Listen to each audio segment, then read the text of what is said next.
అందరికీ నమస్కారం అండి. శైలజ వినిపించే కథల ఛానల్కు స్వాగతం.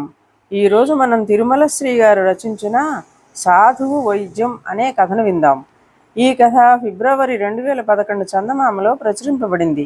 కోసల దేశపు మహారాణికి ఒకసారి జబ్బు చేసింది. రాజ్య వైద్యులు ఎన్ని మందులు ఇచ్చినా ప్రయోజనం లేకపోయింది. మహారాజు గారి బంధుమిత్రులు అన్ని వేళలా రాణి దగ్గరే ఉండి ఆమెను ఓదార్చుతూ ఉండేవారు. ఈ పరిస్థితుల్లో హిమాలయ ప్రాంతాల నుండి ఒక సాధువు రాజధానికి వచ్చినట్లు మహారాజుకు తెలిసింది. ఆయన సాధువును ఆహ్వానించి ఆతిథ్యం ఇచ్చాడు. తర్వాత తన భార్య దీర్ఘ వ్యాధిగ్రస్తురాలైందని, మహారాణి జబ్బు నయం కావడానికి తగిన మార్గం చూపవలసిందిగా రాజు సాధువును అభ్యర్థించాడు.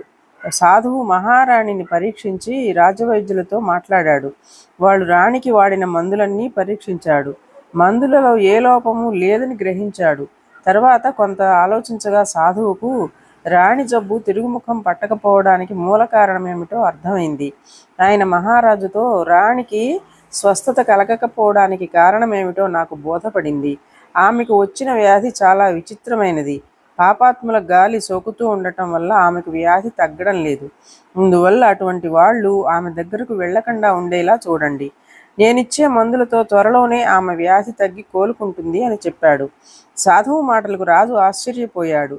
రాణిని పరామర్శించిపోవడానికి వచ్చే వాళ్లలో పాపాత్ములు ఎవరో తెలుసుకోవడం ఎలా సాధ్యమవుతుంది?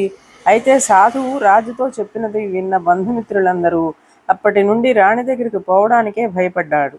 రాజు కూడా ఈ పాపం గురించిన అపవాదు తన మీదకి వస్తుందేమో అన్న శంకతో తరచు రాణి దగ్గరికి వెళ్ళడం మానుకున్నాడు. సాధువు ఇచ్చిన మందులు సేవించిన రాణి వారం రోజుల్లోనే వ్యాధి తగ్గి లేచి తిరగసాగింది.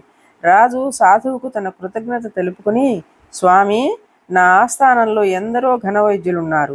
రాణికి వచ్చినది అతి విచిత్రమైన వ్యాధి అని, ఆమెకు పాపాత్ముల గాలి తగలకూడదని వారు గ్రహించలేకపోయారు అన్నాడు. అందుకు సాధువు నవ్వి, మీ ఆస్థాన వైద్యుల తప్పేమీ లేదు. రాణిగారుకు వారు ఇచ్చిన మందులే నేను ఇచ్చాను. పాపాత్ముల గాలి సోకకూడదనటం మాత్రం నేను చేసిన ప్రత్యేక చికిత్స అన్నాడు. రాజుకు సాధువు మాటలు అర్థం కాక ఆయనకేసి ఆశ్చర్యంగా చూశాడు.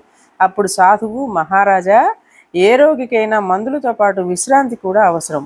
బంధుమిత్రులందరూ రాణిగారి చుట్టూ చేరి ఆమెకు విశ్రాంతి లేకుండా చేయడమే కాక భయంకర వ్యాధికి గురి అయ్యానన్న అనుమానం కూడా ఆమెకు కలిగించారు.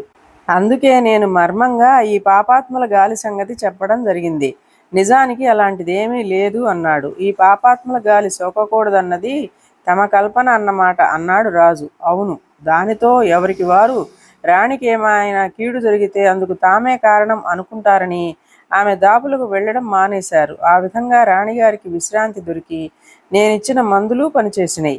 ఆమె అతి సామాన్యమైన వ్యాధికి గురి అయింది, అంతే అన్నాడు సాధువు. ఇదండి కథ.